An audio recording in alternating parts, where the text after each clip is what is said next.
readers, reviewers, countrymen, lend us your ears.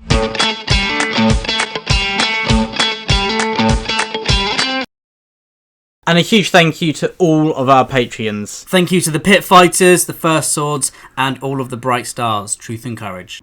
Welcome to the channel. I am Ed. This is my brother Will. We are very excited to be talking about what books we're going to be reading in September. We are buzzing, although I'm back off to work. Are you back to uni in September? I am not, actually, but I do need to get ahead with my reading list. You have some books that are going to be on your reading list for university on here. But without further ado, let's talk about our read-along, what we are doing starting in September. Let's do it. It is The Shadow of the Gods. The Bloodsworn Saga. So we are finally beginning the Bloodsworn Saga, reading it along on our channel, on our Discord. So if you want to join the Discord, join the Warband and click the link below. And please join us for the read along. We'll be doing Shadow of the Gods September, Hunger of the Gods October, Fury of the Gods probably end of October if people start it early, which I'm sure lots of people will on deadline day. But officially in November. But officially November the 1st, we shall be reading it. So please join this read along. It's perfect timing. Fury of the Gods is coming out in less than 2 months. So the time is now. The time is nigh. It is upon you.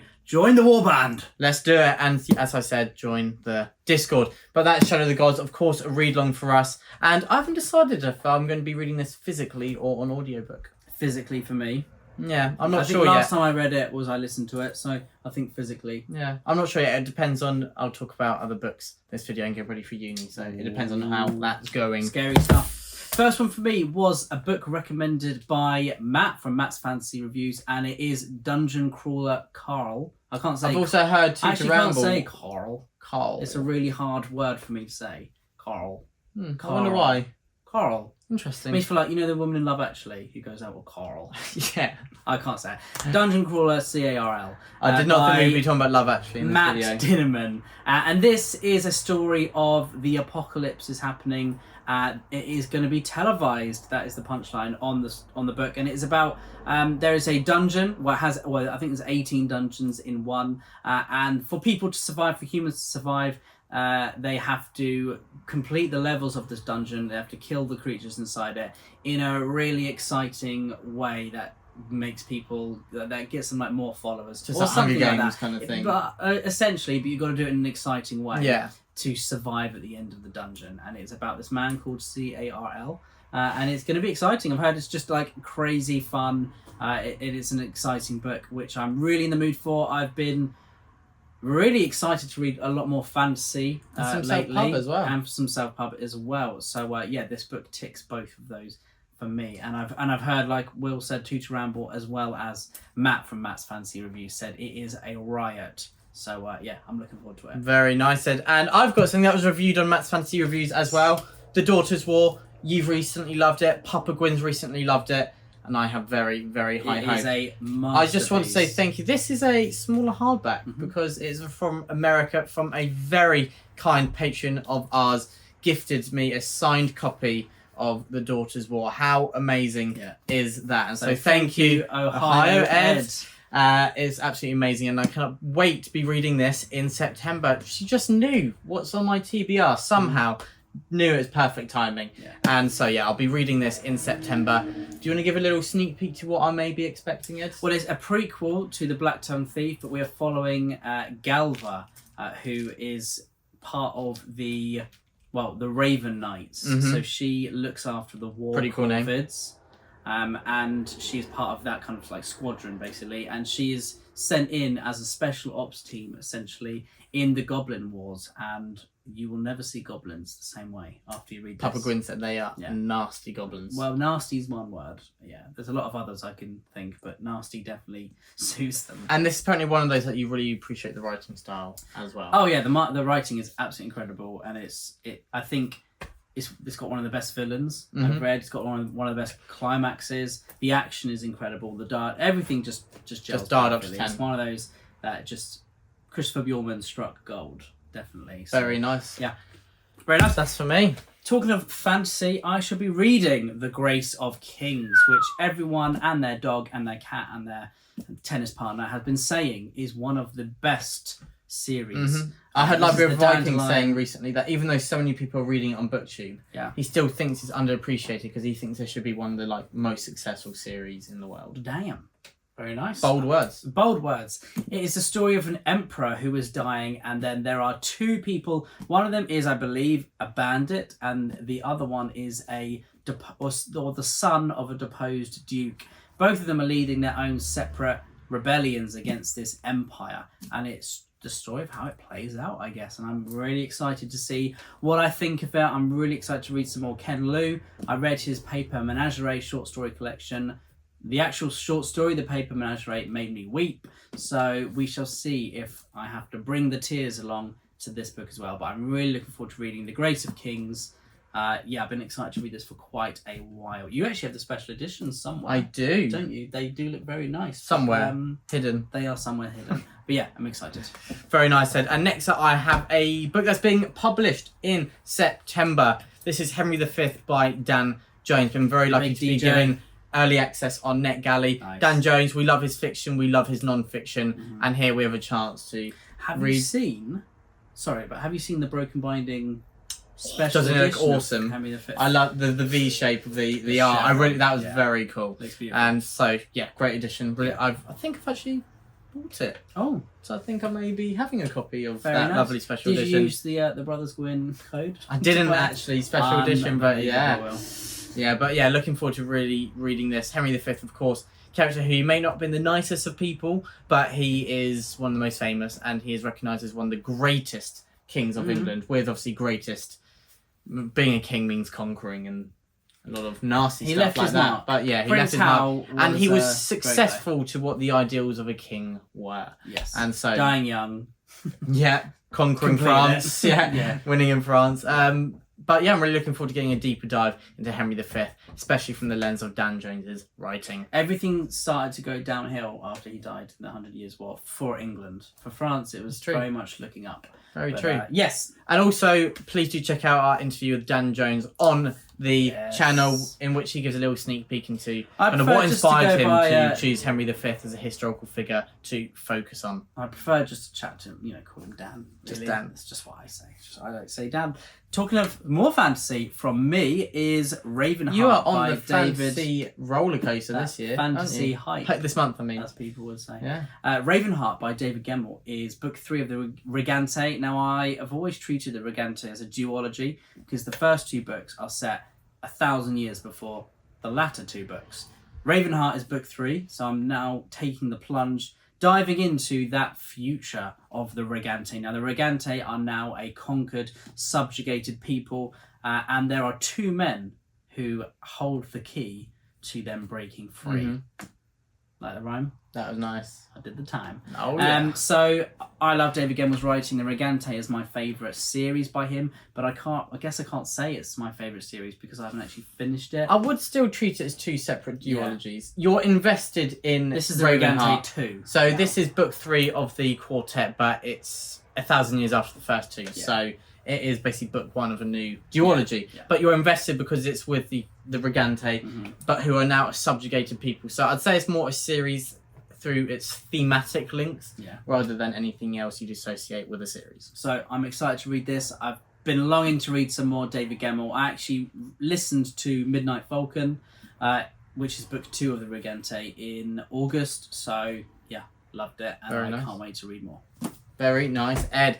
And then I have another book being published in September, and that is The Land of the Living and the Dead by Shauna Lawless. It's being published in just a few weeks. I recently read book 2, The Words of Kings and Prophets, and thought it was brilliant. I've now read the first 2 books and the 2 novellas, which you do not have to read, but add a bit of flavour, a bit of spice, a bit of flavouring on top of the series, and I really enjoyed them. And I cannot wait. I think this is my favourite title of the series, The Land of the Living and the Dead. They've all been crackers, to be fair. It's just so good, isn't it? And I really cannot wait to get to this conclusion. Shauna Lawless, brilliant author, and I'm scared for our characters. Yeah. I'm worried. So I shall also be reading this book, as well as the 2 novellas, which are Dreams of Sorrow and Dreams of Fire. Other way around, though, so Dreams of Fire comes first.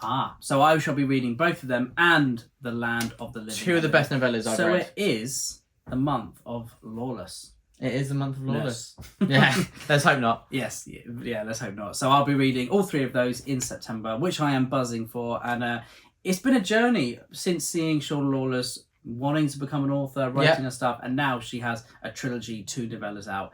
Which it's amazing. It is awesome, isn't it? Makes me and we very also have happy. interviewed Shauna Lawless on the channel. We haven't, Shauna. Shauna. Yeah, Shauna. Miss Lawless. Mr. So, yes, right, the next one for me is a behemoth.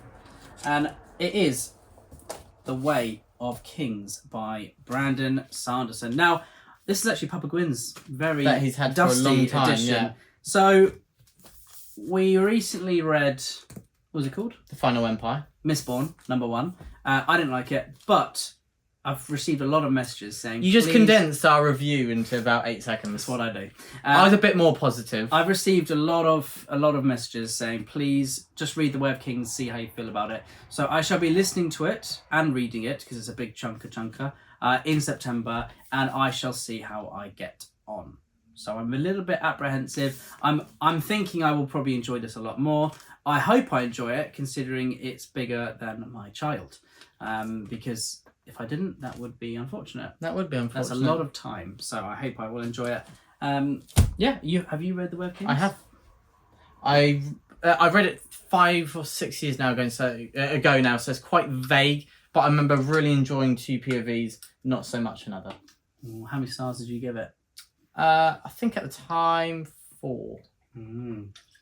There's bits that I thought were exceptional, but there are bits that I thought really weren't as well. So there's a lot of peaks and troughs. So I thought it wasn't consistently brilliant, which you would hope. But there were scenes that I thought and characters that I thought this is just beyond awesome. Right. It's a bit like when I read 2 different books, Guardians really. of the Moon. Like there were some bits of it that were just the best scenes in all of fantasy. Yeah, like, they were up there. But then there were a lot of other bits there where you were like, when you hit those heights, you want those heights all the time, don't you? Yeah. So inconsistency maybe. But you get spoiled, don't you? Yeah, you do. You just want more of it. And then, possibly lastly for me, I shall be reading The Fall by Ryan Cahill, and this is another prequel novella to his series. You're on the prequels this month, aren't you, Ed? The novellas, the prequel novellas. Well, I saw Will's Goodreads number was kind of catching up to me, so I thought I had to read a few smaller books, and this one is sitting at a very beautiful 85 pages, so we like that, don't we? Oh, okay. It's all for the Goodreads number. No, I'm excited to read this and carry on with Ryan Cahill's Bound and the Broken. Yep. So I'm excited for that as well. But there we have it. I think that's all for me, Will. Very nice. All for me. Okay, well I'll carry on. I think I have 2 left. Another book being published in September. 3 that I'm talking about. This is Intermezzo by Sally Rooney. Sadly, we've not been given an early copy of this. But Well, I'll be reading contact it when Sally, it's but she was too busy. We've not interviewed Is it Sally published Rooney. in September? Yes. I thought it was October. No, September. Wow. So, what does Intermezzo mean? No idea. Does it? No, I have no idea. Oh, I think it means no idea. No, I don't know. All I know about this book is it's about 2 brothers who have become a bit estranged, but they're being brought back together.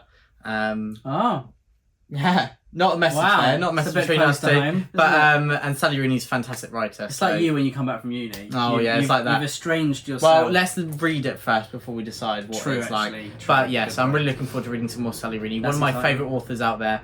Always reads that I would never pick up usually, but end up loving. Yeah, nice. So, and what's your last one?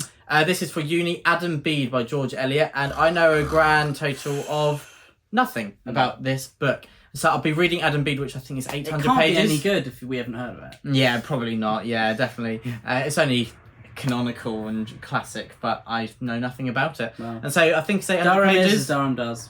I'm at Durham Uni if you don't know. So 800 pages. It's a chonker. I'll also be starting David Copperfield by Charles Dickens, which is 900 pages, I believe. That's great. But I don't think I'll be finishing it in September. So what's I the book that riffs off of David Copperfield? Is it Demon Copper or something? Demon Copperhead? Have you heard of that book? No. There was a list recently about 100 best books of the 21st century, and that was number 1. Oh, okay. By the Times or something. Okay, cool. But yeah, Demon Copperhead. Interesting. I think. Interesting. It's like plays off of it. Very nice. That is our September TBR. It looks like an exciting month. It's fantasy central for me, which is going to be really, really cool. I mean, I was thinking of kind of having less books in September, spend more time on writing. But after I read The Daughter's War, I just really wanted to read a lot more fantasy, and it's got me buzzing. Nice. For more. You got to ride the wave, don't you? Got to ride the wave. Yeah, exactly. But thanks for sticking with us. Let us know what books you'll be reading in September. We cannot wait to see you in the comments below. Truth and Courage, The Brothers Gwynne. Truth and Courage, The Brothers Gwynne.